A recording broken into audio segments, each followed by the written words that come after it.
Guys, we were about to watch my favorite creepy time stories YouTuber in the world, Mr. Nightmare, and his story is two creepy, allegedly true scary stories. Let's go, man. It's gonna be pretty scary. Guys, I have to inform you that I am in the dark right now, so it's gonna be a little bit creepy. But I think we got this. It shouldn't be too bad.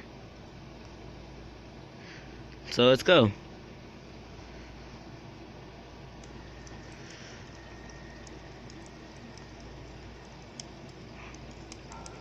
Oh yeah, baby, let's get it going.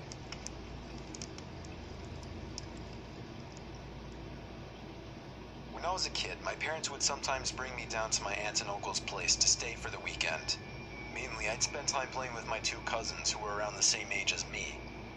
They lived on a small farm with plenty of open space, and we could run around doing pretty much whatever we wanted.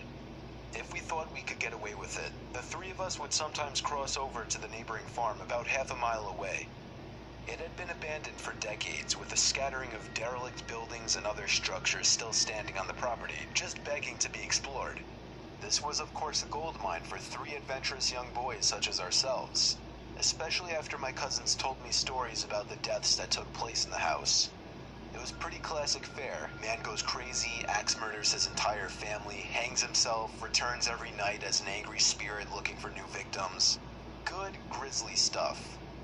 Even at that age, I knew they were probably making it up, or at least embellishing old rumors. But seeing as how the setting lent itself so well to such tales, I allowed myself to buy into it. One afternoon, we decided to play hide and seek. When it was my turn Oh no, man, you know you about to get spooked. On top and climbed the stairs looking for a good spot. There was still furniture inside, and personal belongings lay scattered across the floor. I maneuvered over broken dishes, tattered clothes, and crumbling books, eventually coming to a small room with a closet. Jackpot. There were even This nigga went into an abandoned barn. I stepped inside. Wow, he must have been very young and stupid. My only illumination was a slit of sunlight that shone through the crack in the door from a nearby window. I crouched down with knees tucked into chest and waited. Some time passed, and there was still no sign of my seekers.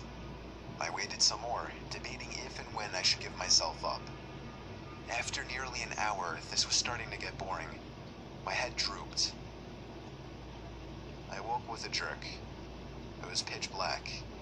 Drowsy and confused, I forgot for a minute where I was or what I had been doing.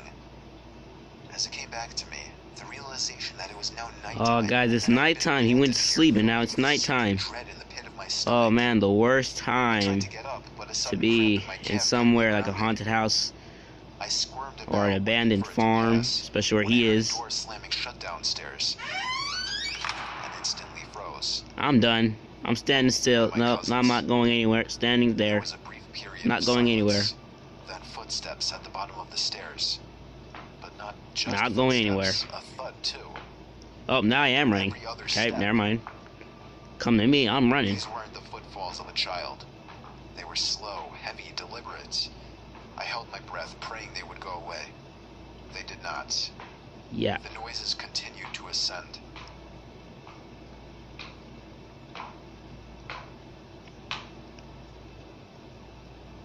After another moment of silence, the walking resumed. This time along with a steady scraping sound, like something heavy being dragged across the floorboards. The footsteps made their way through the debris and wandered aimlessly through the various rooms. I thought I could smell something faintly putrid. The constant scrape sent cold shivers coursing down my arms and back. My worst fears were realized when the steps reached the bedroom doorway. They got closer and closer, and finally stopped directly in front of the closet door. I couldn't see a thing. After an agonizing pause, they continued on, over to the other side of the room and out the doorway again. They faded away down the hallway. I waited for what seemed like an eternity. There were no more sounds now, and I was trying to build up enough courage to open the door and flee. Three things happened simultaneously just then. I was bombarded with a smell I can only describe as fresh roadkill. I heard raspy breathing behind me in the dark closet, and I felt felt hot breath against the nape of my neck. That was enough for me to hurtle myself out from the confines of that nightmare space, relying on memory and scant moonlight. You guys like listening to this? This makes me sure that I'm going to always be around somebody.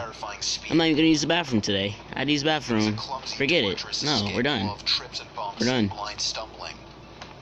I never looked back.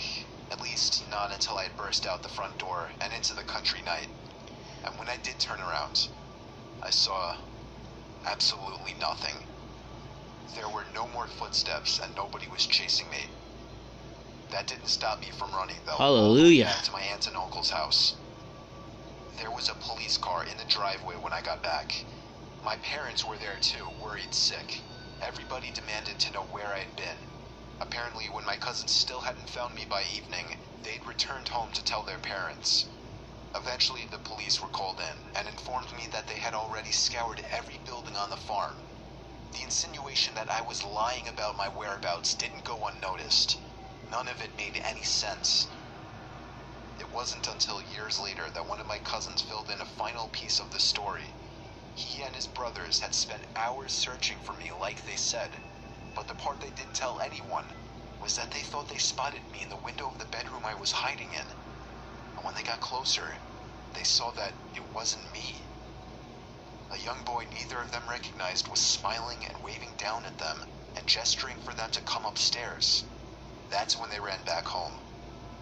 All of this while I slept in the closet. Oh my God.